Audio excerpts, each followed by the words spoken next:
बुरे लोग हमेशा बुरे कर्म करते हैं, फिर भी वह जीवन में सुखी और संपन्न रहते हैं, जबकि अच्छे लोग जीवन भर अच्छे कर्म करते हैं, फिर भी उनके साथ बुरा होता है।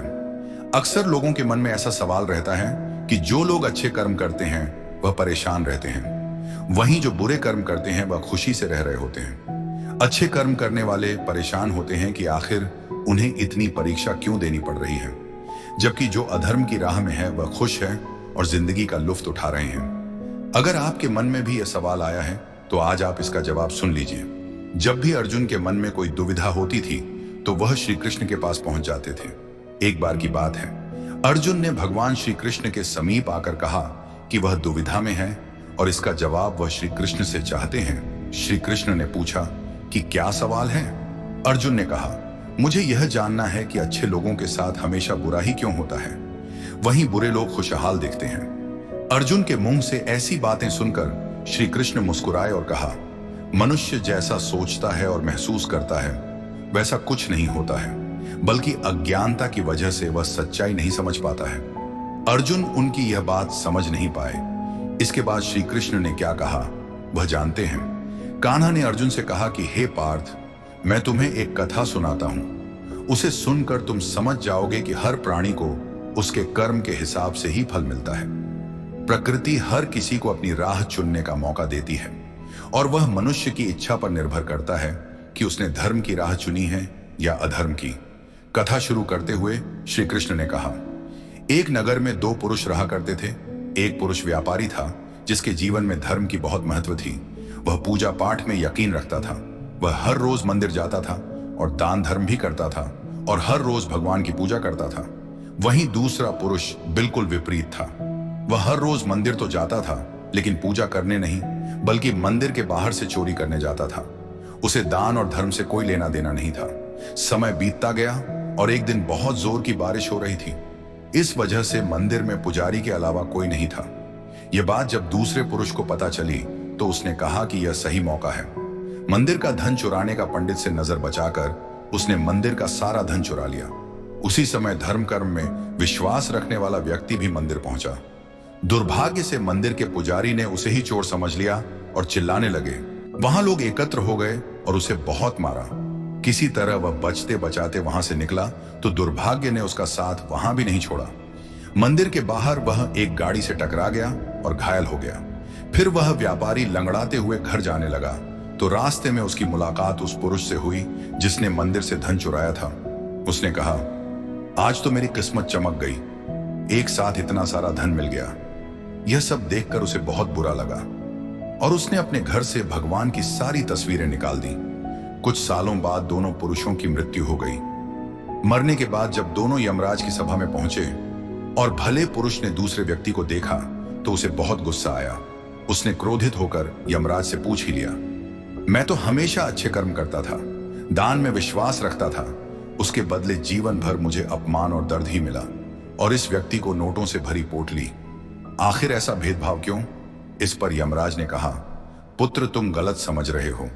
जिस दिन तुम्हारी गाड़ी से टक्कर हुई थी वह दिन तुम्हारे जीवन का आखिरी दिन था, परंतु तुम्हारे अच्छे कर्मों की वजह से तुम्हारी मौत सिर्फ एक छोटी सी चोट में बदल गई।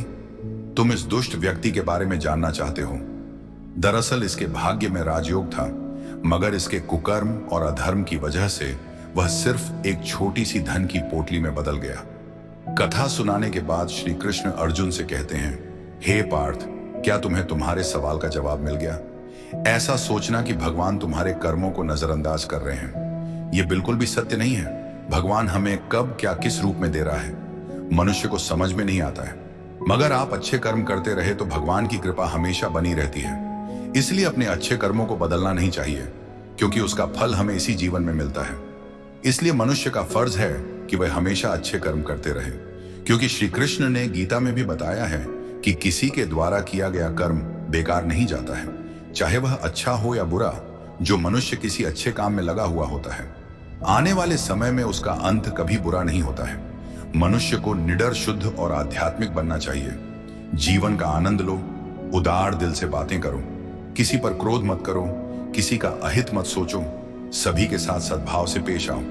कर्म का नियम कहता है कि प्रत्येक घटना का एक कारण और प्रभाव होता है। समान रूप से किए गए कार्य के परिणाम अलग अलग हो सकते हैं। यह केवल इस बात पर निर्भर करता है कि वह कर्म करता किस प्रकार है। जिस प्रकार आग एक लकड़ी को जलाकर राख कर देती है, उसी प्रकार आत्मज्ञान आपके अंदर चलने वाले सभी द्वैत कार्यों को भस्म कर आपको आंतरिक शांति प्रदान करता है। भगवान पर विश्वास उस बच्चे की तरह करो जिसे हवा में उछालो तो वह हंसता है। वह डरता नहीं है क्योंकि वह जानता है कि आप उसे गिरने नहीं दोगे। दुनिया में हमारे सामने चाहे जो परिस्थिति आ जाए, एक काम करना, अपने जीवन को ऊपर वाले को सौंप देना। इस मनुष्य लोक में कर्मों के फल को चाहने वाले लोग देवताओं का पूजन किया करते हैं क्योंकि उनको कर्मों से उत्पन्न होने वाली सिद्धि शीघ्र मिल जाती है। ब्राह्मण, क्षत्रिय, वैश्य और शूद्र, इन 4 वर्णों का समूह गुण और कर्मों के अनुसार मेरे द्वारा रचा गया है। इस प्रकार सृष्टि रचना आदि कर्म का कर्ता होने पर भी मुझ अविनाशी परमेश्वर को तू वास्तव में अकर्ता ही जान। कर्मों के फल में मेरी स्पृहा नहीं है, इसलिए मुझे कर्म लिप्त नहीं करते। यहाँ श्री भगवान के कहने का भाव है कि कर्म करो, लेकिन फल की इच्छा से नहीं, बस अपना कर्म करते जाओ और आगे बढ़ते जाओ। पूर्व काल में पूर्वजों ने भी इस प्रकार मेरे बताए अनुसार ही कर्म किए हैं और मोक्ष को प्राप्त हुए हैं। जो मनुष्य मुझसे परम प्रेम करके इस परम रहस्य युक्त गीता शास्त्र को मेरे भक्तों में कहेगा, वह मुझको ही प्राप्त होगा। इसमें कोई संदेह नहीं है। उससे बढ़कर मेरा प्रिय कार्य करने वाला मनुष्यों में कोई भी नहीं है, तथा पृथ्वी भर में उससे बढ़कर मेरा प्रिय दूसरा कोई भविष्य में होगा भी नहीं। जो मनुष्य श्रद्धा युक्त दोषों से रहित होकर इस गीता शास्त्र का श्रवण भी करेगा, वह भी सभी पापों से मुक्त होकर मेरे परम धाम को प्राप्त होगा। दोस्तों, अगर आपको हमारा यह वीडियो पसंद आया तो कमेंट में जय श्री राधे कृष्ण लिखें और ऐसे ही प्रेरणादायक वीडियो देखने के लिए हमारे चैनल को सब्सक्राइब करें। आपका बहुत बहुत धन्यवाद। जय श्री राधे कृष्ण। बुरे लोग हमेशा